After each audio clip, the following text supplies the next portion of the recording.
Shako Mako everyone, welcome back to another video. Today we're doing what's in my camera bag, photography edition. So stay tuned.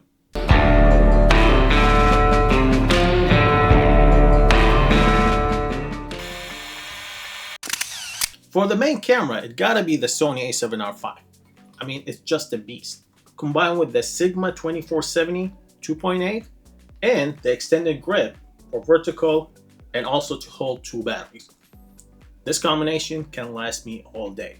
And one of the reasons, other than the Sony a7R5 being a beast with 61 megapixel, when I need to zoom in, even though I got 2470, but if I want to punch in even more, I can crop into the crop sensor mode and I get 26 megapixel and this lens becomes 36 to 105, which is very cool.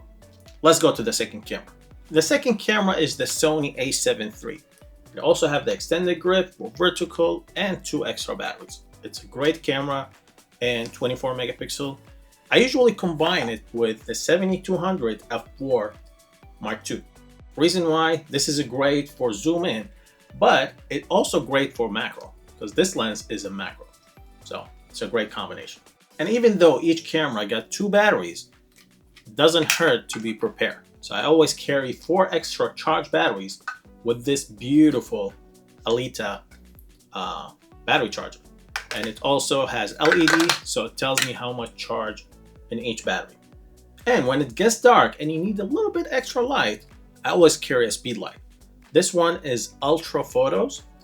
It's a known brand, or maybe it's known. I just bought it because at the time, 11 years ago or even more, it was like around 50 bucks.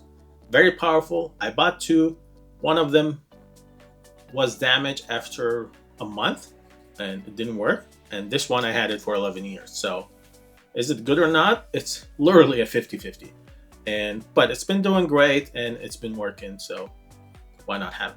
And for some behind the scene, I have the DJI Osmo Action 1 and it has also this mouthpiece. It's a pro standard. The cool thing about it, you can boil it and put it in your mouth to take the shape of your teeth, so it give you extra stability. This is great for behind the POV, and I also have 3 extra batteries, so it works. I didn't see any need to upgrade, maybe in the future, but as of now, this works perfect.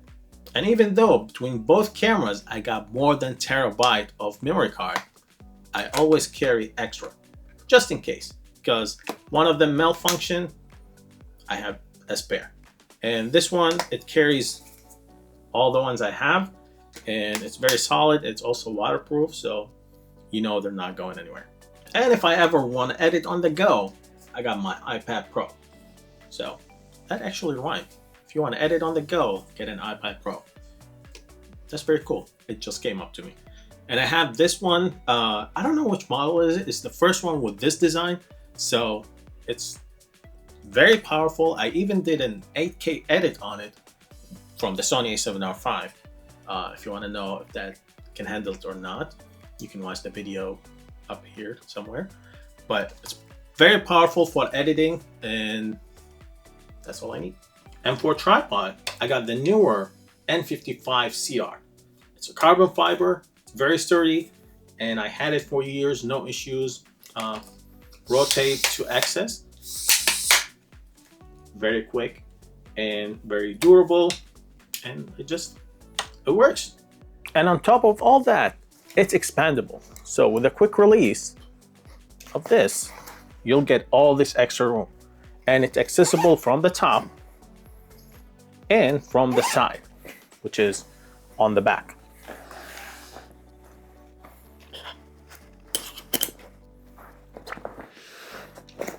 From over here. And usually what I keep over here, it's a quite roomy. So even without being expandable, you'll have a lot of room here. So what I keep in there,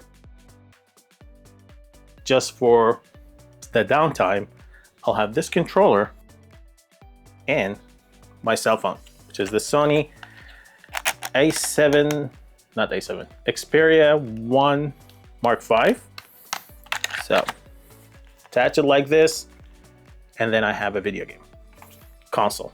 And if you want to know what game I play the most, let me know in the comments below. But yeah, this is usually my gaming console on the go, and it's quite nice. So I'll put that one in there. Well, usually my phone is in my pocket. And the other thing that I keep in there is a note and a pen. Because usually when I'm playing video game, if I get an idea for a video or something to research, I'm not gonna stop to put my notes. And I usually like to put my notes written. I don't know, just there is some satisfaction when you scratch it or mark it down as complete. So that goes there as well. And on top of all that, it actually stands on its own. So if you're out there, you just put it on the ground, it stays still. It does not lean on its face, which is, it keeps it clean, keep it undamaged, and that's very important. Also, I mean, look how cool it is. It's one of the best looking camera bags out there. And plus it's an orange. I mean, it comes in different colors, but I had to go with the orange. And it's expandable, quick access to the camera from the side,